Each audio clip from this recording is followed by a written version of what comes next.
Hello everyone, this is professor MH और आज हम लोग डिस्कस करेंगे claim for loss of profit, under that some important notes and formulas.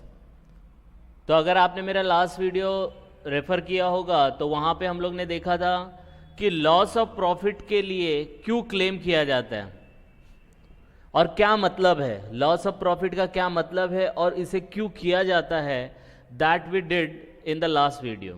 अब हम लोग देखेंगे कि अगर हमें प्रैक्टिकल क्वेश्चन करना है तो कुछ इंपॉर्टेंट नोट्स है और फॉर्मूला है जिसके ऊपर हमें फोकस करना पड़ेगा। तो यहाँ पे मैं आपको थोड़ा डीप में बताने की कोशिश करूँगा कि इन फॉर्मूला और नोट्स का क्या मतलब है, जिसकी वजह से हमारे जो प्रैक्टिकल क्वेश्चन होंगे वो हम अच्छे से कर पाएंगे। ओके, तो स्टार्ट करते हैं claim for loss of profit के कुछ इंपॉर्टेंट नोट्स एंड फॉर्मूलाज। तो पहला जो पॉइंट है वो है indemnity period. What do you mean by indemnity period? तो ये पीरियड क्या होता है? ये पीरियड होता है, स्टार्ट होता है जिस दिन को आपके गोडाउन में आग लगी या फैक्ट्री में या प्रीमाइसेस में आग लगी, उससे स्टार्ट होता है, डेट ऑफ डैमेज से स्टार्ट होता है ये पीरियड। ठीक है, कब से स्टार्ट होता है? जिस दिन आपका डैमेज हुआ फायर की वजह से, वो डेट से स्टार्ट होता है और ends on period not more than 12 months. और ये कब तक कंटिन्यू होता है? तो मैक्सिमम 12 महीने तक कंटिन्यू होता है।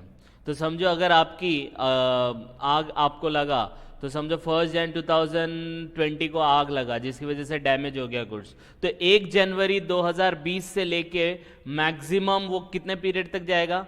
12 महीने तक जाएगा। लेकिन कुछ ऐसे केसेस है जिसमें वो 12 महीने से ज़्यादा के लिए हो जाता है, बहुत यूनिक केसेस में होता है, मैक्सिमम 6 साल तक जाता है।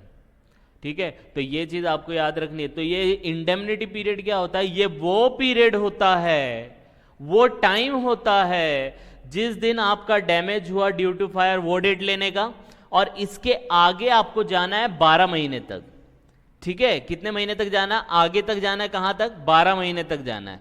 12 महीने से ज्यादा नहीं होना चाहिए, लेकिन कुछ केसेस में 12 महीने से भी ऊपर चला जाता है और मैक्सिमम कितने साल के लिए जाता है? 6 साल। तो ये objective point of view is very important, ये चीज आपको ध्यान में रखना है।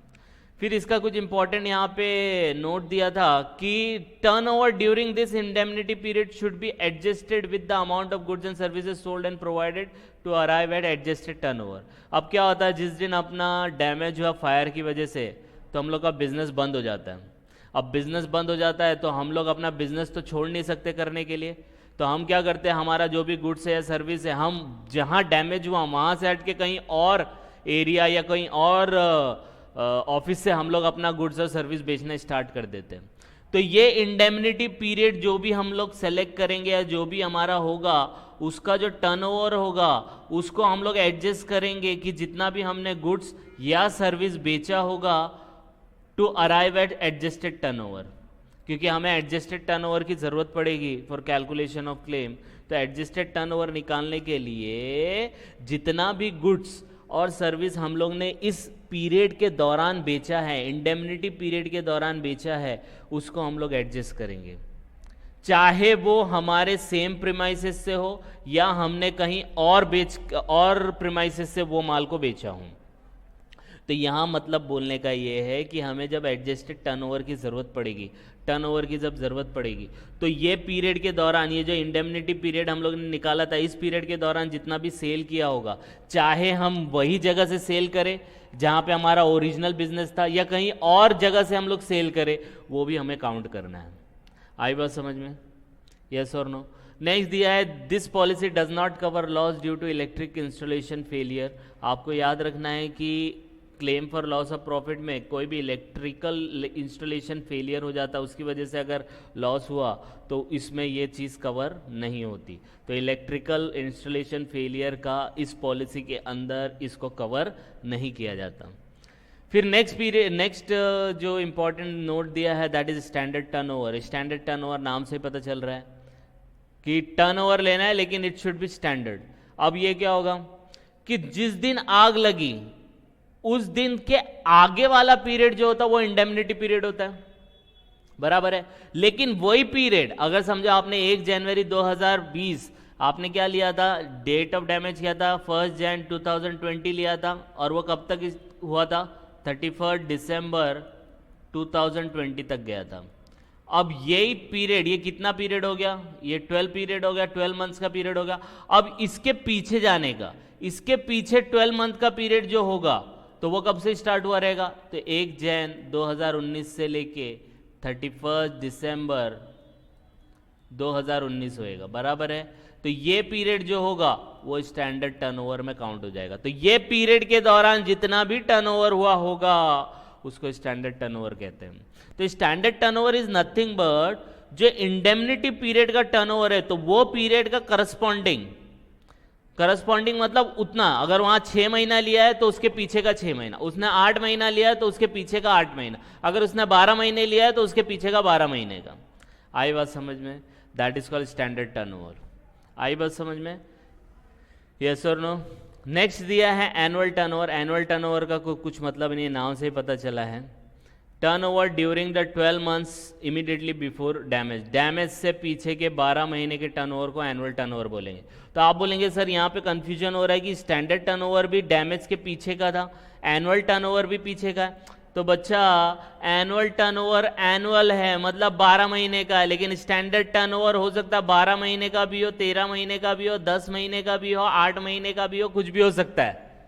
आई बात समझ में? तो ये स्टैंडर्ड टर्नओवर और एनुअल टर्नओवर में डिफरेंस है। मतलब इंडेमनिटी पीरियड के पीछे ये भी टर्नओवर ले सकते हैं, ये भी टर्नओवर आएगा, लेकिन ये फिक्स होएगा 12 महीने के लिए। लेकिन ये स्टैंडर्ड टर्नओवर हो सकता है 12 महीने से ज़्यादा भी हो, कम भी हो। आई बात समझ में? यस और नो? तो that is called annual turnover. Next यहां पे दिया है ग्रॉस प्रॉफिट रेट। अब ग्रॉस प्रॉफिट रेट ये कुछ इंपॉर्टेंट यूज होंगे, जब प्रैक्टिकल करेंगे तो इनका यूसेज हमें समझ में आ जाएगा कि क्यों हमने पढ़ा है। अभी सिर्फ इसका एक जनरलाइज मीनिंग देख रहे हैं। जनरल मीनिंग क्या होता है that we are seeing here. तो ग्रॉस प्रॉफिट रेट क्या होता है कि आपको ग्रॉस प्रॉफिट रेट को एडजस्ट करना पड़ता है। तो लास्ट ईयर का ग्रॉस प्रॉफिट लो, उसमें कुछ एड लेस करना है, adjustment due to purchase and sales, क्योंकि आपका फायर हुआ है, फायर की वजह से कुछ परचेज में चेंजेस हुआ रहेगा या सेल्स में चेंजेस हुआ रहेगा, उसको आप एडजस्ट करो तो आपको ग्रॉस प्रॉफिट मिला होगा।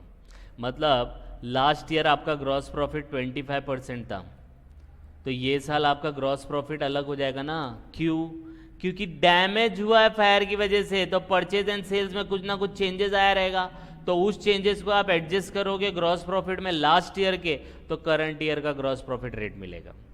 प्रैक्टिकल क्वेश्चन में ये समझ में आएगा। अभी सिर्फ ऐसे जनरल समझ लो कि ग्रॉस प्रॉफिट रेट कैसे फाइंड आउट किया जाता है। आई बात समझ में? यस और नो? नेक्स्ट दिया है इंश्योरेबल स्टैंडिंग चार्जेस। ये कुछ चार्जेस के नाम हैं, जैसे interest on debenture, mortgage, rent, salary to permanent staff, boarding lodging of residential director, director fees, unspecified standing charges. ये सब क्या है, नाम में पता चल रहा है। Insurable standing charges, standing charges का मतलब होता है फिक्स चार्जेस। ये चार्जेस होने ही होने, चाहे डैमेज हो या ना हो, आग लगे या ना लगे, ये खर्चे कंपनी को उठाने ही पड़ते हैं, ये कंपनी को उठाने ही पड़ते हैं। लेकिन ये क्या है, इंश्योरेबल है, आप इसके अगेंस्ट में इंश्योरेंस ले सकते हो। तो insurable standing charges are those charges, those are fixed in nature, fixed होते हैं और उसके ऊपर इंश्योरेंस आप ले सकते हो। That is called insurable standing charge. जैसे क्या गया, इंटरेस्ट हो गया, मॉर्गेज लोन हो गया, रेंट रेट्स एंड टैक्सेस हो गया, सैलरी टू परमानेंट स्टाफ हो गया, डायरेक्टर फीस हो गया, अनस्पेसिफाइड कुछ ऐसे चार्जेस होते हैं जो स्पेसिफाइड नहीं करते, तो वो 5% से ज़्यादा नहीं होना चाहिए स्पेसिफाइड स्टैंडिंग चार्जेस के अगेंस्ट में। तो स्टैंडिंग चार्जेस अगर 100 है तो अनस्पेसिफाइड आप 5% ले सकते हो, मतलब कितना आएगा, 5 रुपये आएगा। तो 5 रुपये से ज़्यादा नहीं होना चाहिए। तो ये आपके कुछ इंश्योरेबल स्टैंडिंग चार्जेस हैं। नेक्स्ट यहाँ पे दिया है formula for recovering increase in cost of working. आपको पता है आग लगी, क्या लगी, आग लगी, आग लगने की वजह से पूरा तहस नहस हो जाता है, तो हम लोग को अपने बिजनेस करने में थोड़ा इश्यू होता है। तो हमारा कॉस्ट ऑफ वर्किंग क्या होता है, इंक्रीज हो जाता है, हमारा कॉस्ट ऑफ वर्किंग क्या हो जाता है, बढ़ जाता है। तो उसको रिकवर करने का फॉर्मूला क्या है, तो आग लगी, आग लगने की वजह से हमारा जो वर्किंग करने का, ऑपरेशन करने का जो खर्चा था वो बढ़ने वाला है, तो उसको रिकवर कैसे करेंगे? तो एडिशनल एक्सपेंडिचर बोलते हैं विच आर नॉट इंश्योर्ड, क्योंकि पता नहीं होता है ना आग कब लगने वाली है, तो उसको आप रिकवर कुछ इस तरीके से करेंगे, या तो ये फॉर्मूला यूज़ करो या तो ये फॉर्मूला यूज़ करो। आई बात समझ में? तो आपको अगर एडिशनल एक्सपेंडिचर हुआ है ड्यू टू फायर जो इंश्योर्ड नहीं है, तो आपको क्या लेना है? Additional expenditure multiply by net profit before tax और insured standing charges divide by net profit before tax divide by all standing charges, या इंक्रीज कॉस्ट ऑफ वर्किंग, जितना खर्चा बढ़ा है उतना into gross profit of adjusted annual turnover plus divide by gross profit on adjusted turnover plus uninsured standing charges. अब बोले sir ये तो कुछ समझ में ही नहीं आया, क्या बोला आपने?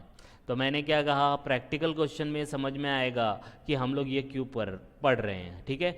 अभी सिर्फ ये समझ लो कि ये जो increase in cost of working है, मतलब आग लग गई है, आग लगने की वजह से हमको वर्किंग करने में खर्चा ज़्यादा हो रहा है, तो उसको रिकवर कैसे करें?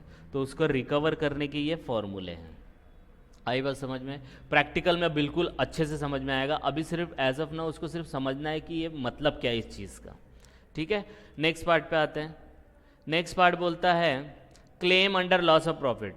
अब आपको क्लेम करना है, वो सब तो छोटा मोटा था, अब एक्चुअल में क्लेम करना है। तो क्लेम कितना करोगे? कितना लॉस ऑफ प्रॉफिट क्लेम करोगे? तो जितना भी प्रॉफिट का लॉस हुआ है वो ले लो, और जितना भी खर्चा आपसे बढ़ रहा है, क्योंकि आग लग गई ना तो आपको वर्किंग करने में प्रॉब्लम आएगा। तो एक तो आपका बिजनेस रुक गया, आपका बिजनेस रुक गया, क्यों? फायर की वजह से, जिसकी वजह से क्या हो गया, आपको प्रॉफिट का लॉस हुआ, वो अमाउंट ले लो, प्लस आपको बिजनेस करने में थोड़ा खर्चा ज़्यादा हो रहा है, वो ले लो, दोनों का ऐड कर दो, तो आप उतना क्लेम करोगे लॉस ऑफ प्रॉफिट में। आई बात समझ में? फिर से बता रहा हूं, आपके प्रीमाइसेस में आग लगी तो प्रीमाइसेस बंद, बिजनेस बंद, बिजनेस बंद होगा तो आपको प्रॉफिट में लॉस होगा कि नहीं होगा? क्योंकि वो पीरियड के दौरान 3 महीने के लिए बिजनेस बंद हो गया, तो 3 महीने का आपका प्रॉफिट का लॉस हुआ कि नहीं हुआ? अगर 3 महीना बिजनेस करते तो कितना प्रॉफिट कमाते, कितना कमाते, उतना लॉस हुआ। प्लस आपको वो 3 महीना बंद था तो आप पूरा बिजनेस नहीं करोगे, आपको कोई जगह भाड़े पे लेनी होगी, वहां से आप बिजनेस करोगे, आपको नए नए स्टाफ हायर करने पड़ेंगे, एडिशनल स्टाफ हायर करने पड़ेंगे, बहुत सारे कॉस्ट ऑफ वर्किंग बढ़ जाती है, तो उनको ऐड करने का और उसको लॉस ऑफ प्रॉफिट में क्लेम करने का। आई बात समझ में? यस और नो? फिर आता है कि लॉस ऑफ प्रॉफिट क्या होता है? तो loss of profit is nothing but gross profit on reduce sale. जितना भी सेल्स नहीं हुआ है, क्योंकि जब आग लगी तो सेल्स कैसे होगा, तो जितना सेल्स कम हुआ है उसके ऊपर ग्रॉस प्रॉफिट लेने का। और increase cost of working, list of the following, ये फाइंड आउट करना है, जो अभी प्रीवियसली हम लोग ने देखा था, वही फॉर्मूला है। लेकिन इसके अंदर क्या है, जब आप क्लेम करोगे तो आपको ये यहाँ पे आपने देखा था इंक्रीज कॉस्ट ऑफ वर्किंग, ये देखो इंक्रीज कॉस्ट ऑफ वर्किंग का फॉर्मूला यही है ना, इंक्रीज कॉस्ट ऑफ वर्किंग। तो यहाँ पे सर आप बोलेंगे सर ये इधर पे लिस्ट ऑफ द फॉलोइंग क्यों लेने का? तो यहाँ पे बच्चे क्या है कि आपको इंक्रीज कॉस्ट ऑफ वर्किंग वो फॉर्मूला बता रहा है कैसे निकालना है। ये यहाँ पे आप निकाल तो लोगे, लेकिन आपको उससे कंपेयर करना है कि gross profit on additional sale due to जो खर्चा बढ़ा उसकी वजह से आपको प्रॉफिट कितना हुआ वो ले लो, और एक्चुअल में इंक्रीज कॉस्ट कितना हुआ है वो ले लो। तीनों में से जो छोटा अमाउंट है वो हम लोग यहाँ पे ऐड करने वाले। आई बात समझ में? वो जो प्रीवियस हम लोग ने देखा था वो तो सिंपल सिर्फ निकालना था, ये देखा था, ये पार्ट देखा था। आई बात समझ में?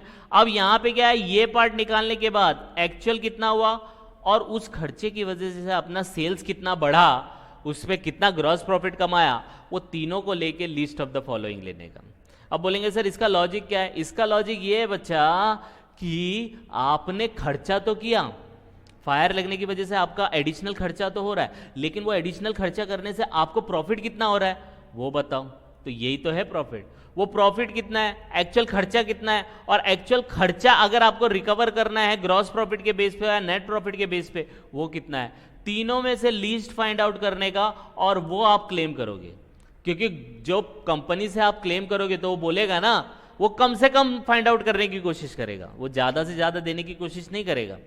जिसका लॉस हुआ है आग की वजह से वो ज्यादा से ज्यादा क्लेम करने की कोशिश करेगा, लेकिन जो क्लेम देने वाला है कंपनी, वो कम से कम डिसाइड करने की कोशिश करेगी भाई मेरा कम से कम क्लेम है, इसलिए लीस्ट ऑफ द फॉलोइंग लेते हैं। आई बात समझ में? तो इसको भी हम लोग डीप में देखेंगे जब प्रैक्टिकल क्वेश्चन करेंगे। एज ऑफ नाउ इसको हम लोग को यहाँ तक ही नोट डाउन करके रखना है, ठीक है। एक last part, claim under loss of profit policy as per average clause. तो आप बोलेंगे सर ये बार बार वही क्यों आ रहा है?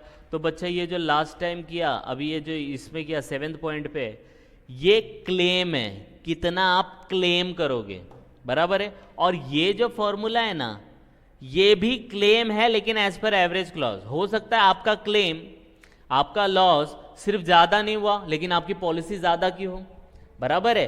तो पॉलिसी आपकी समझो 1 करोड़ की है लेकिन आपका क्लेम मतलब आपका जो लॉस ऑफ प्रॉफिट है वो ज्यादा नहीं है, 25 लाख का है।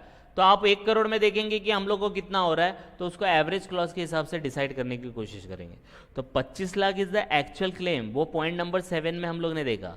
लेकिन एवरेज क्लॉज क्या होता है कि एवरेज क्लॉज में हम लोग ये डिसाइड करते हैं कि पॉलिसी के हिसाब से कितना क्लेम करना है, ठीक है। अब ये क्या होता है, जैसे एग्जाम्पल के तौर पे आपकी पॉलिसी समझो